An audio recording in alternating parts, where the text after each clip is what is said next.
Right, good afternoon, everybody. Thanks for making the time to join us today. This is the very first member showcase that we're doing. The idea behind the member showcase is to basically democratize information that many of our members have. The idea, obviously, is to share interesting and insightful information with you. So hopefully you do find that is what you experience today. So we'll just, before we get started, just to tell you a little bit about the IAB MENA for those who are not members. We're a non-for-profit organization. We have about 60 different companies across the MENA region as members.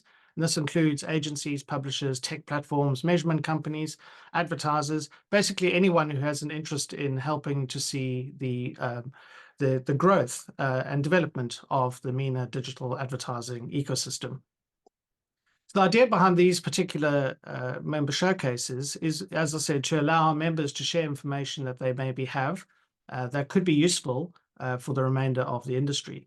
So it's things like proactive ideas, forward-thinking projects, perhaps some insights into the challenges, opportunities that we face within the MENA region, perhaps debunking myths, learning development, and in some cases published research, like you'll see today. What you will not see in member showcases is sales decks, narratives, pitch decks, any promotional materials. The idea is not to showcase sales activities, but really to showcase insights and knowledge for the region. So hopefully you do find this insightful. I've had a look at the presentation.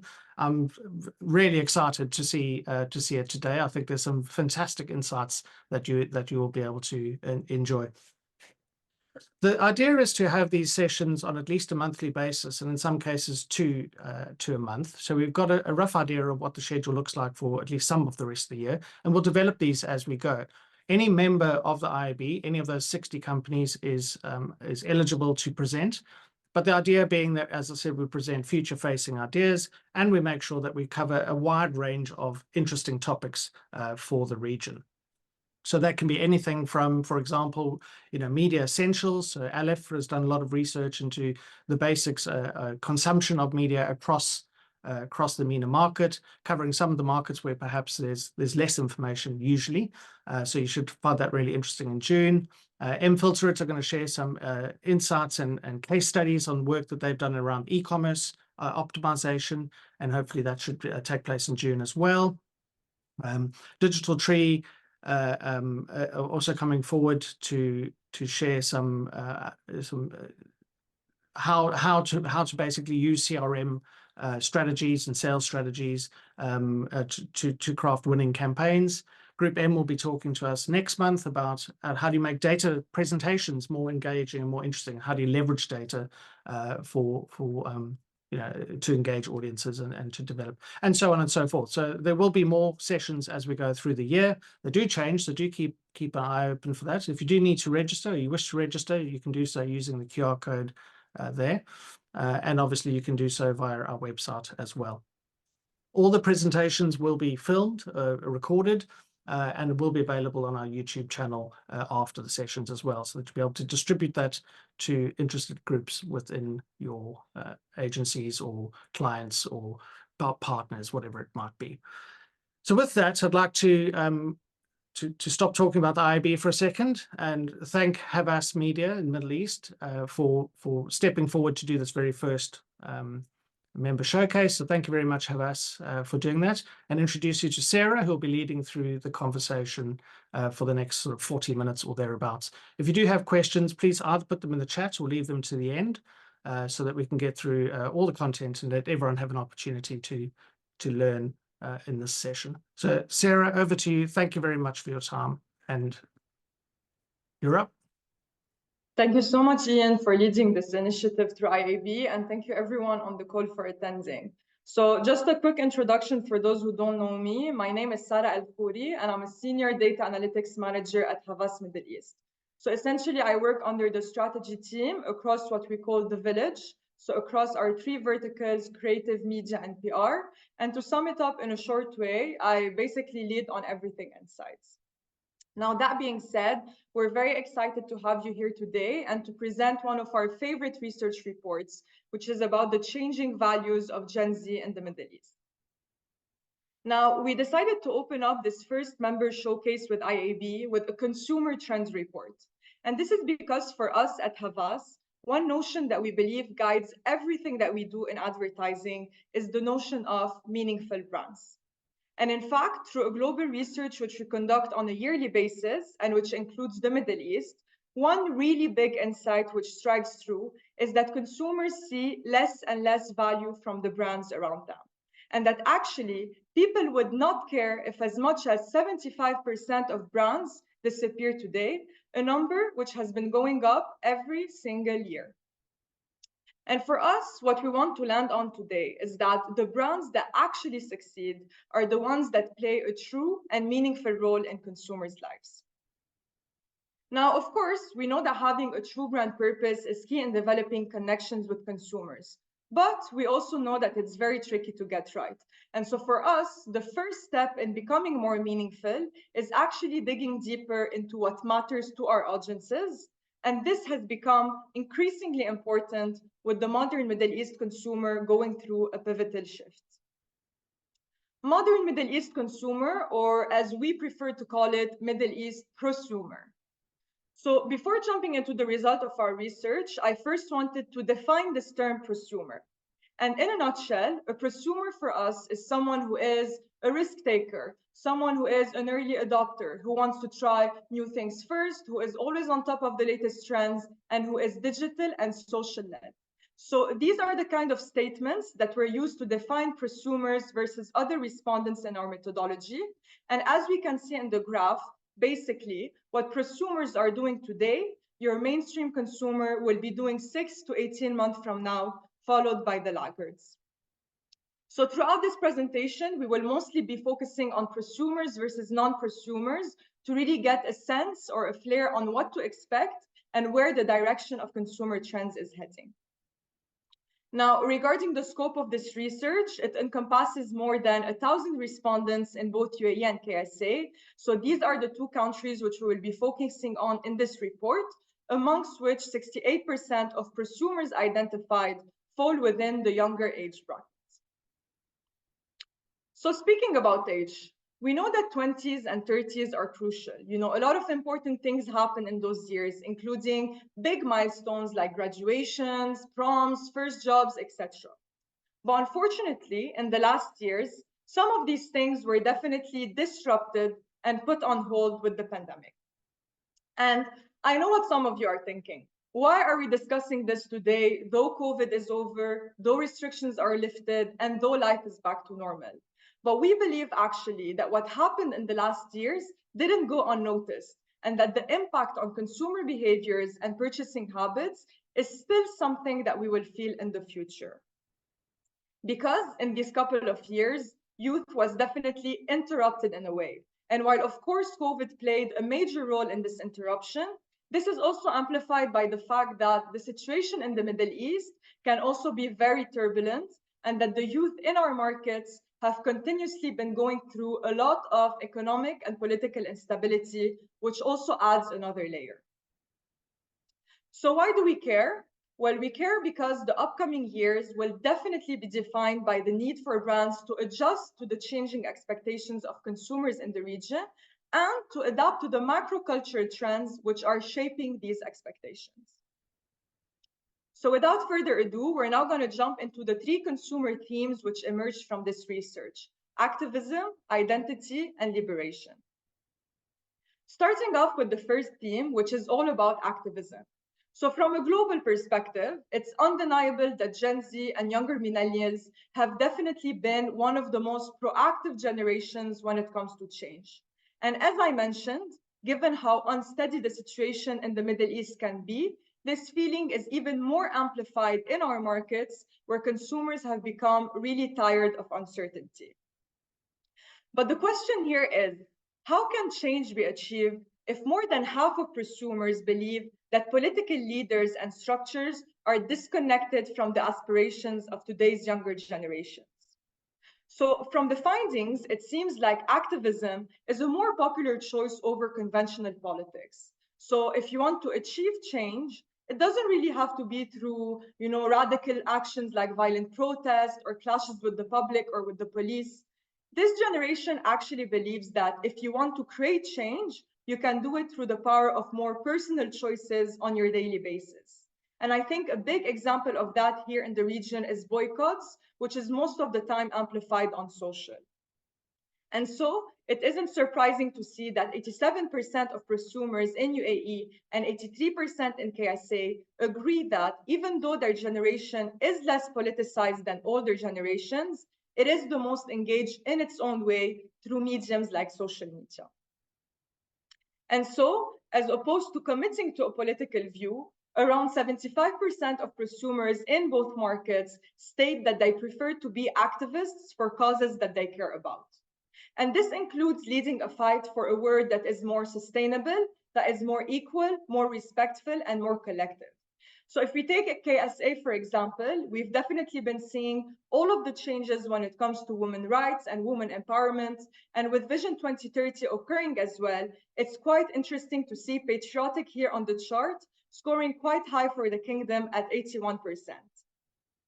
And regarding UAE, well, needless to say, with the over 200 nationalities that we have here, inclusivity and respect have really been some of the guiding principles of the country.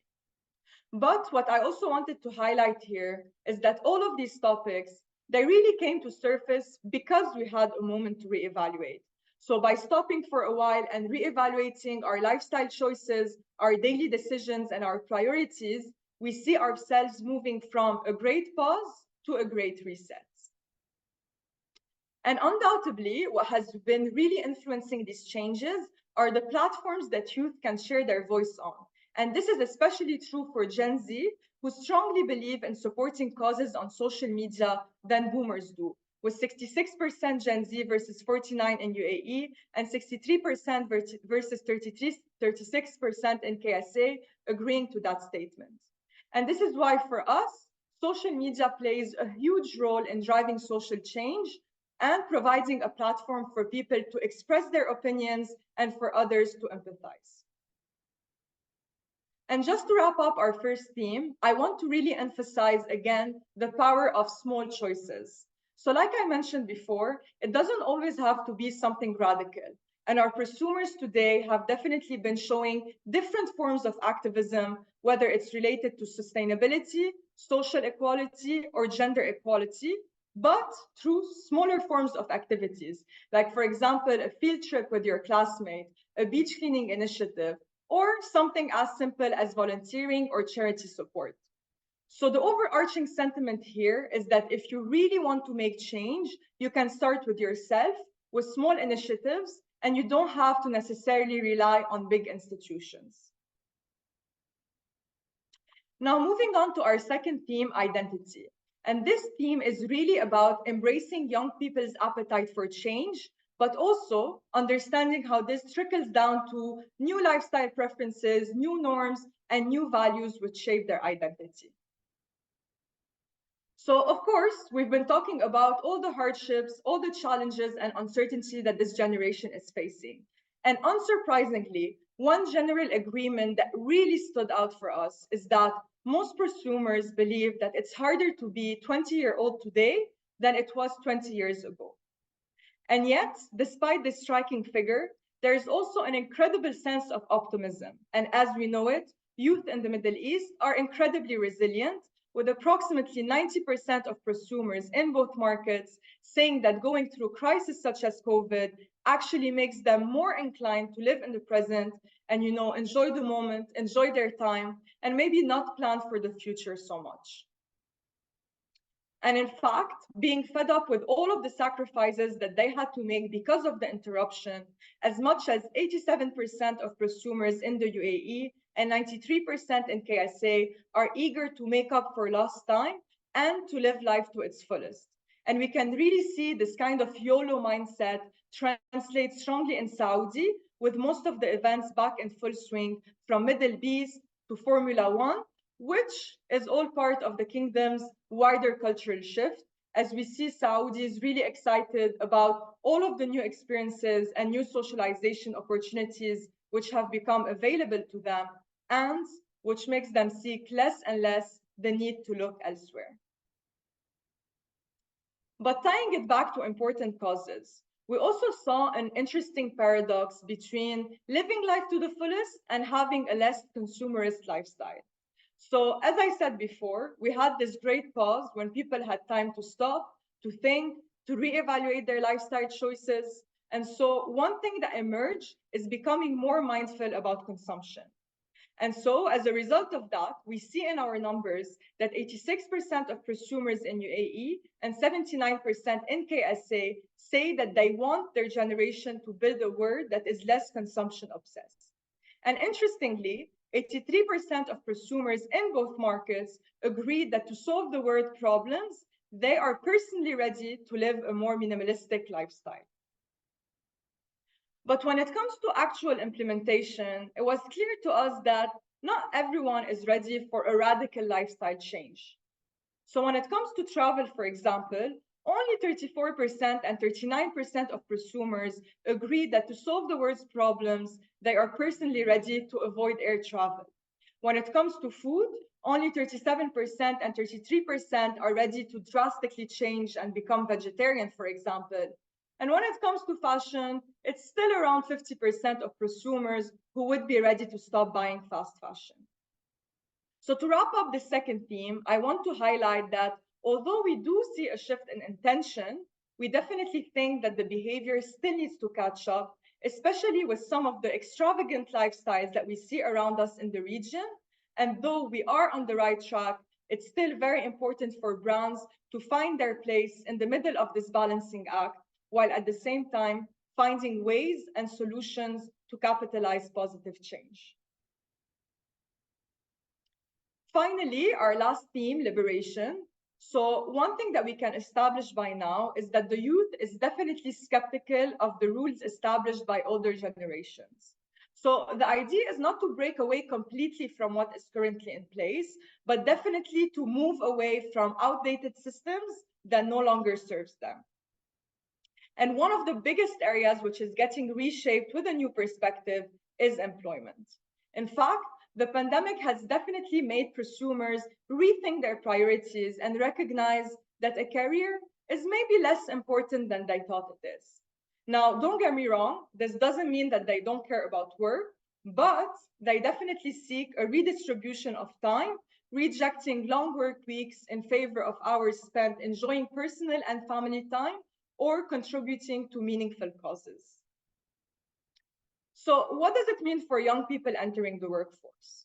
Well, what we found is that while older generation probably prioritized job security and stability over everything else, for this generation, it's more important to work with a higher sense of purpose. So doing something that is satisfying, that is purposeful, and something that can have a positive impact.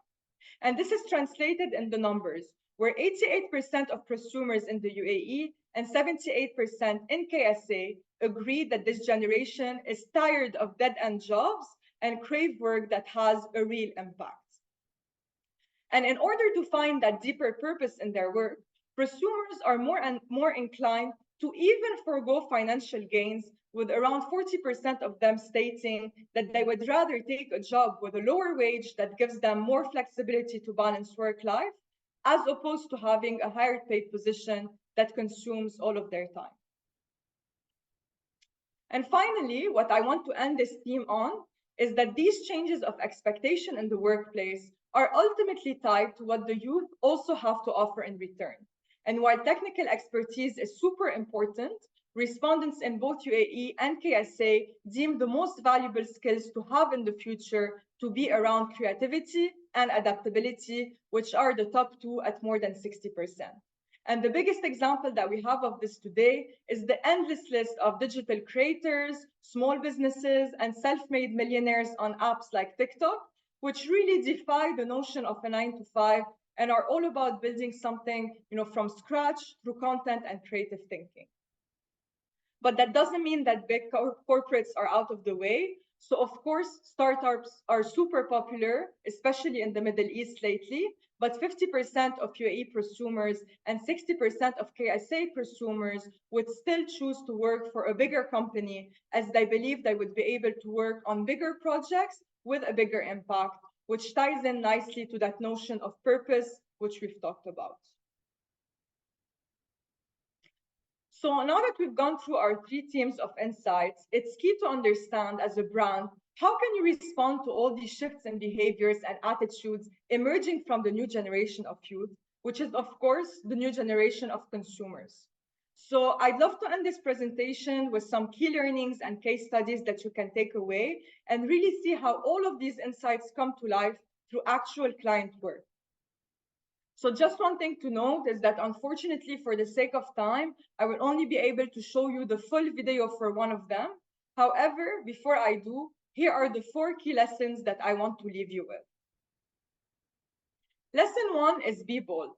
And with everything that we've covered, I think a really good way to phrase it is, for a brand to truly matter, it must stand out.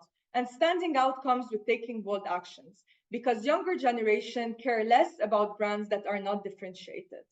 So I'm not too sure if some of you on this call have seen this campaign for Adidas Beyond the Surface, but essentially, the whole activation was based on the insight that 32% of women in the world don't feel comfortable swimming in public.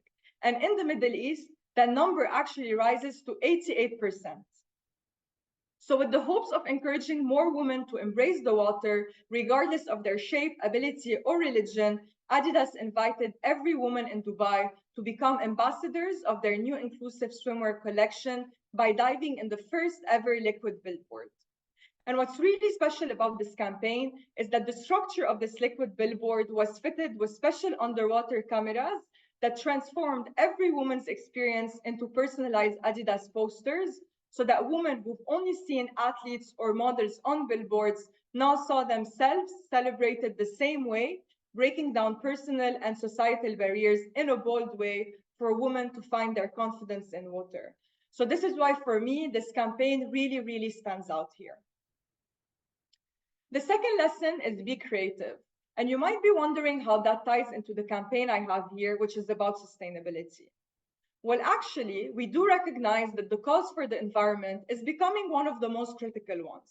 However, most people today believe that in order to save our planet, we need to undergo radical actions like going vegan, consuming less, or something as drastic as not having children.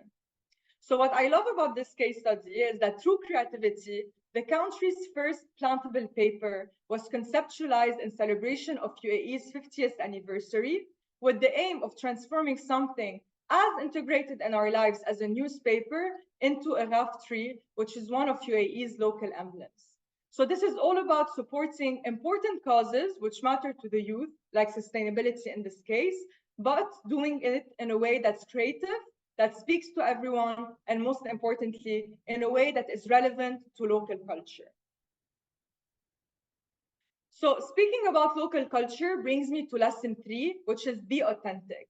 And what I want to highlight here is that the region has definitely seen in the last few years an amazing surge in authentic self-expression amongst the youth.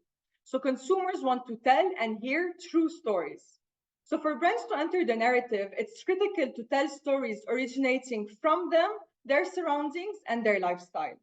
And a campaign I really like for this one is for Jubna Abu Walad, which is a local cheese brand.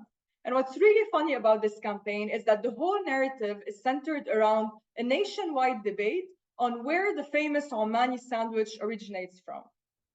So if you guys are unfamiliar with the Omani sandwich, it's the one with cheese, Oman chips, and hot sauce.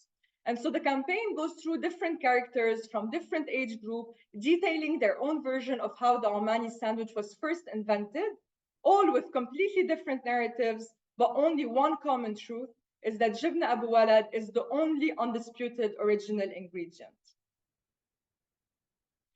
And finally, my last lesson, lesson 4, which is be relevant. And from what we've seen on theme 2, we know that the Arab youth has definitely forged a very unique identity that is locally defined, yet globally influenced, and especially in Saudi Arabia. And with a lot of the changes which we've been seeing in the region, this has, of course, influenced the way brands communicate and has pushed them to become more relevant and more relatable to the local culture, lifestyle, trends, and even slang of their audiences. And a nice example to demonstrate this is the latest campaign of Rani, a juice brand that was challenged to appeal to the Arab youth. So in order to achieve that, the brand really capitalized on local elements which would make it relevant. So Rani collaborated with an Egyptian rapper Afroto and the Saudi pop artist Asil, launching a viral bilingual rap, Shake the Word, in both Arabic and English, which was the ultimate anthem for Gen Z about shaking norms and standing out. And that song actually made it #4 in Saudi Arabia on Anghami, even outshining Amr Jab. But what I also really like about this rap song is that it also really capitalized not only on language and slang, but also on trending visuals amongst Gen Z, such as neon colors, bold makeup and fashion, as well as this whole retro yet futuristic style that you can get a sense of here. So finally, I'd love to end this presentation with the last case study, which I promised to show the full video of. So I won't be doing the talking anymore for this one, and I will let the case study speak for itself. But if I were to give this lesson a slogan, I would say lesson 5, be meaningful. Women have always been sidelined in the male-dominated Arab sports world. They grow up hearing how sports is not a girl thing. In fact, 73% of Arab girls quit playing football after the age of 14.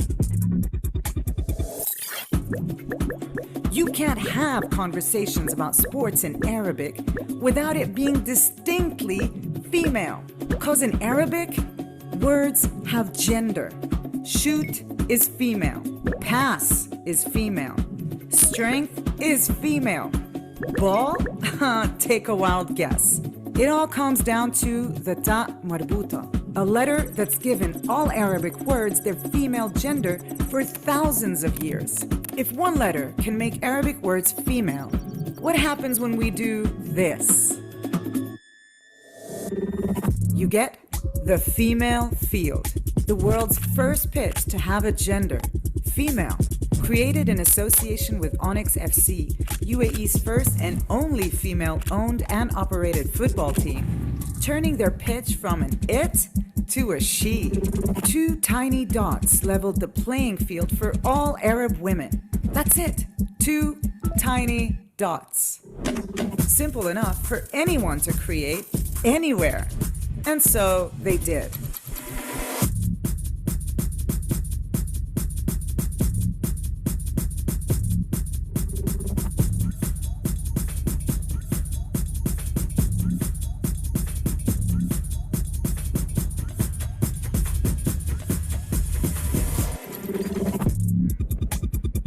Reminding all Arab girls that they always belonged in sports. Hey, it's not us saying it, it's Arabic.